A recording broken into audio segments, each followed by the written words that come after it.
Back for my vacation. I looked at my agenda book for the dates and everything, and I thought I left on the 8th. I didn't. At first, I was like the 8th or 9th. Like, no, I think it was the 8th was that day. I didn't. I left the Friday, and that's the 9th. So I left on the 9th, and I got back on the 29th. So, yeah, trip mode for 3 weeks, which was fun. I liked it, and I would do it again. I will say that the trip cost me basically $1,000 altogether. That includes travel, everything, things I purchased that I kept when I came back, which would be like the bath mats, the towels, the shoes. I didn't really buy a bunch of stuff you could keep exactly. I bought stuff that you could use right then, like food. Pretty much what food. And we went out and drinking, so I didn't really spend money on things you can actually use all the time and take back with you. I spent money more on experiences, so I'm happy with that. I had a lot of fun. We'll say some of that money was on hotels, and I don't see the point in hotels. I still don't. I know I talked about this in another video. I do not see the point in spending money on hotels, really. Unless the weather's bad or you have to look good the next day, I don't see the point. The only benefit is that you can take a shower and sleep in a bed.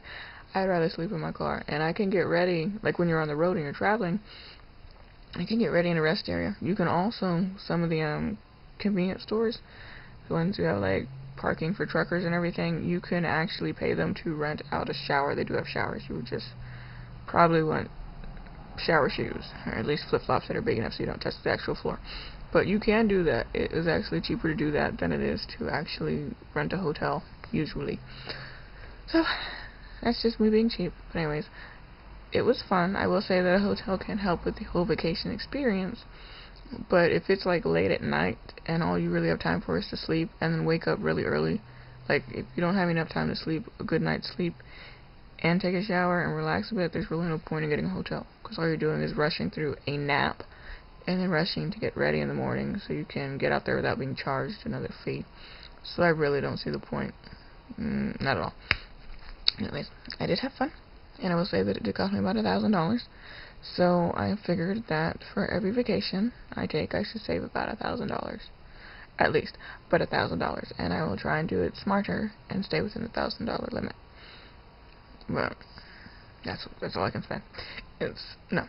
So I will end up, after I end up working again, I will end up having to save for 2 vacations, because I do want to take another actual vacation where you go off and visit some area. But I also want to take this how far will this money get me vacation, which I want to do with Ashley, and she also wants to bring Allie, and her Allie. I'm good with that. I like Allie. She's fun. And I think that'll be fun if all 3 of us go on a how far will this get us vacation. So I think that'll be good. But no.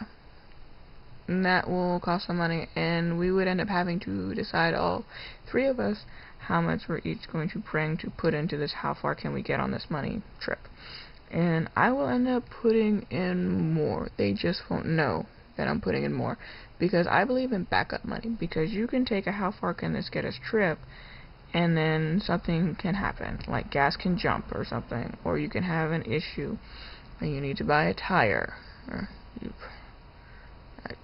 no, it's something bad can happen weather-wise. You go to a hotel and you thought you had enough money for this, you didn't, or that's basically just you miscalculated.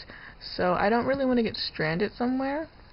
And also, if maybe you get a ticket, so I will be putting away extra money for what ifs happen on this thing.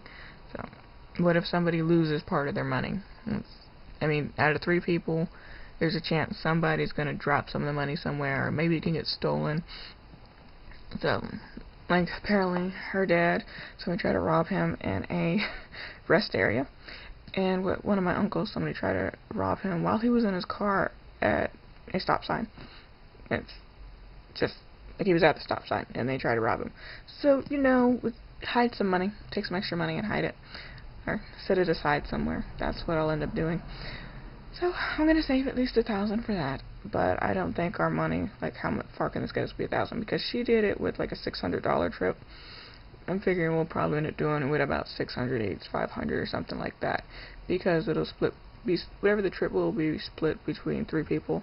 So I'm thinking we won't really need to save as much, because if we each try to save $1,000 for that, that's a $3,000 trip.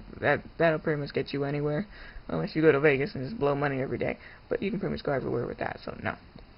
Plus, I'll have to figure out how everything would fit in my car, because with 3 people, there's less space for stuff you buy and stuff you bring with you. So we'd pretty much all have to condense our stuff down into 1 suitcase each, or like 1 carry-on each, because I don't have that big of a trunk in my car. It'll get bigger if you put the seats down, but that can't happen if somebody's in the seats back there. So no, we'll have to condense that, which could help with the money thing, because you won't be spending as money on things to take back with you. So purchase-wise, it'll be less, unless we go for experiences like I did on my trip, and then a lot of money will probably go into food, random things to taste test. See what this drinks. Just random things, massages. You could get your hair done. You know. But anyways, I did have fun, and I did learn that I had assumed it'd probably be about $1,000 is what I'd have to save for trips, and I was right. About $1,000 is what I'll basically end up having to save for trips. But okay, that's good to know. I figure I will try, probably when I actually do get a job and start my life by myself and everything, I will probably end up trying to go on 2 vacations a year. Like, not just random, how far can you get, but actually, like, go somewhere. So, I'll end up doing that. I figure there'll only probably be, like, weekend trips. They won't be long trips, like 3 weeks. There's no way I'm gonna really be able to survive this long on $1,000. And, like, for 3 weeks, almost a month. I don't even know what job would let me off for 3 weeks in a row. So, anyways, have a good day. That's what I found out about that.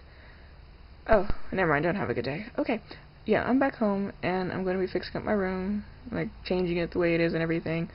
It goes with the whole money thing, saving money. I want to live in as small a space as possible, so what I'm going to be doing is I'm going to be changing the way my room is. I'm going to basically be adding things that I think can be placed in my vehicle when I end up moving, and whenever I do actually leave, I want the stuff to be able to fit in there so I can take it with me. But I want to live in as small a space as possible because they are cheaper to maintain. Usually they're also cheaper to rent. So that's what I'm going to do. I'm going to try and set up my room like it is an apartment, a studio apartment, and that's just it. And I will just see how it works out, and I will try and set it up to where, I'll try and figure out the best way to set it up to where it looks nice and everything, and it's also functional. So that's my goal so far. I have set aside $1,000 for that too, like furnishing wise, things I'll probably need that I could fit in my car and take with me, because I don't really want to be spending a bunch of money on stuff I can't bring with me, because then I'll need to spend more money when I do end up moving. But that's my plan so far. I also figure that my brother and his wife will probably be coming here, and whatever stationary stuff ends up staying, which will basically be the bed, and if I do buy a couch, that would be the couch and stuff. The TV might stay because I want to get a projector. That's going to be a lot of money by itself. But if I do end up getting a projector, then I won't need the TV. So, there you go. That would pretty much just be, like when you have family that comes to visit, that's basically what it would end up being. Whenever they come to visit, that would be where they sleep. It would be a little area for them set up already. But anyways, have a good day. Bye.